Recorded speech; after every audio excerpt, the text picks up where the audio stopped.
So Gen 5 has been out for over a year now, and I can safely say that I couldn't be happier with it. Sunny and the others have exceeded all my expectations, and I can't wait for more. Understandably though, some of the fanbase doesn't feel the same way I do. I've heard reasonable complaints from some people who were less than enthused about this new iteration of their favorite pony show. That Make Your Mark keeps bumping up against the inherent awkwardness of moving from 2D to 3D, that Tell Your Tale's faster comedic pace grates on some people, that the entire concept of Pip Pedals comes off as just a bit too fellow kids for my liking. These are all well-articulated points, and I would never bash you for having them. Unfortunately, I've also seen a lot of bad faith arguments from purists who don't like Gen 5 as a rule. There are demonstrably false ideas that get thrown out by fans more as excuses to dismiss the new generation than actual attempts to articulate their thoughts about the show. Each of these deserves its own video, but the one I want to talk about today is the only one that sucked me into a heated Twitter argument that I probably should have stayed out of. I want to talk about early installment weirdness. Almost every long-form piece of media you've ever experienced has had an idea or two early in its lifespan that got discarded as your favorite show, band, or video game franchise figured out what it wanted its identity to be. It's happened to most of my favorite franchises. Survivor's first season used techno music, the original Super Smash Bros. Didn't have side B specials, the Aqua Teen spent the first 3 episodes actually solving crimes. It's a testament to the first of 3 lessons I want you to take away from this.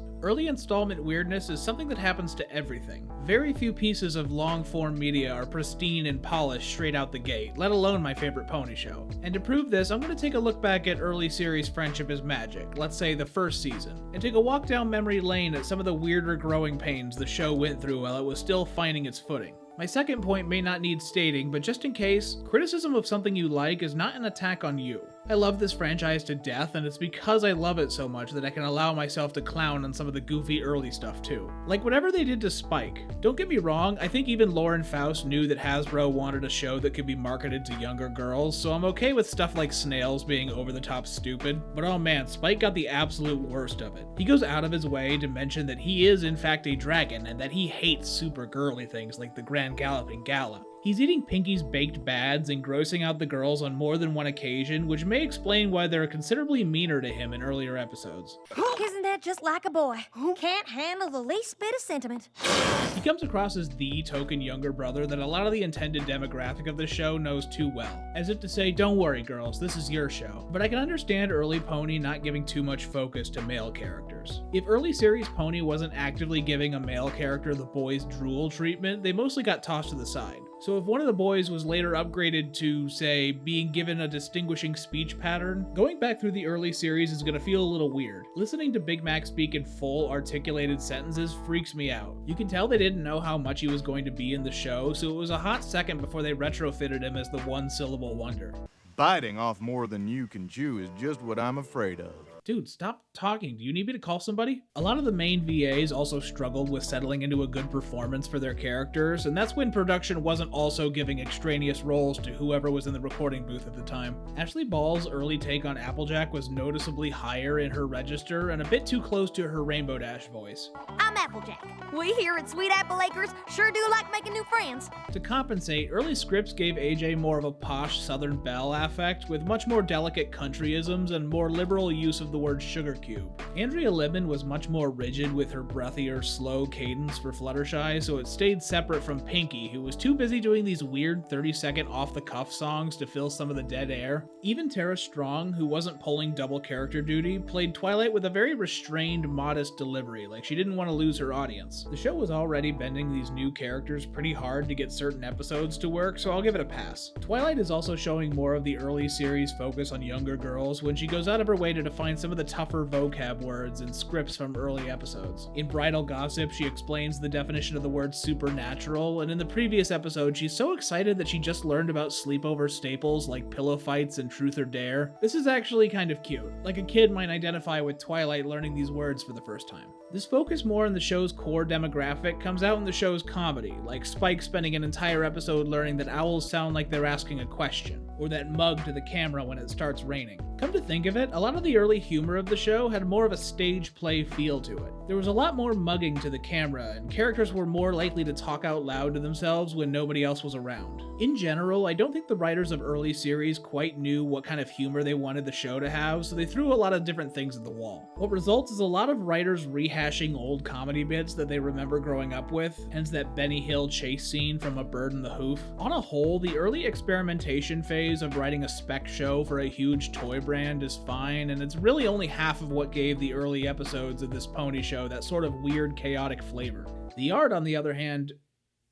Okay, look, weird animation decisions happen, especially in the early days of production. Heck, one of the most beloved characters in the entire series started life as an animation error. So I'm going to cut early series ponies some slack here while they figured out some of the nuances to the engine they were working with. It's mostly present in little design choices, like Twilight casting spells with these weird Aquaman-style sonar rings, or Welcome Home Celestia being written in actual English letters instead of the universe-specific gibberish script like you see in modern Pokemon. But there aren't many really egregious animation problems I have with early series pony, outside of any time they use a background model as the focus for a shot, which is what I think happened here. Rarity's eyes feel uncharacteristically large here, and seeing something this off-model this close up freaks me out. One of the only two big changes to the overall feel of the show is the decision to use a brighter, more saturated color palette about halfway through the first season. I'm really sorry if you've never noticed this before, because it's impossible to unsee this once it catches your eye. Someone must have given the team a note during their dailies one morning that the show had to pop more or something, because one day the color palette got noticeably brighter. It's been like that ever since, and I think that's for the better. The other big change involves this big EI watermark you see on early series TV rips of the show. See, in the late 1980s, some American legislators were worried about the number of TV shows for children that were basically just toy commercials with plots. So in 1990, the US government passed something called the Children's Television Act, which required, among other things, to show at least 3 hours of programming per week that met the criteria for being educational and informative.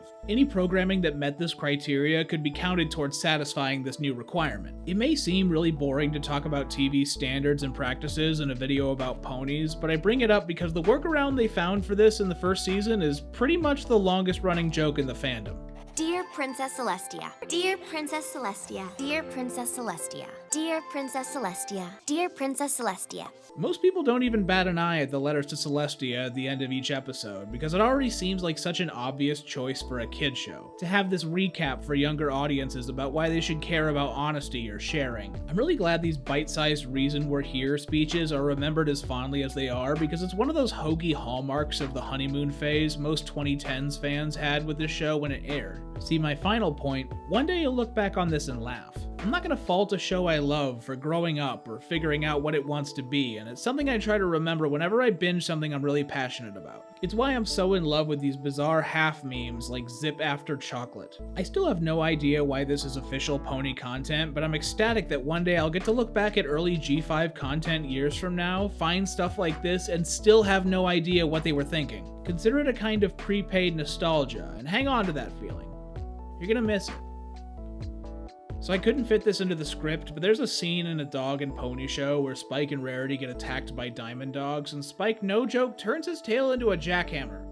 What is he doing? What is this Spyro the Dragon ass shit? It never comes up, and I feel like I'm hallucinating every time I watch it.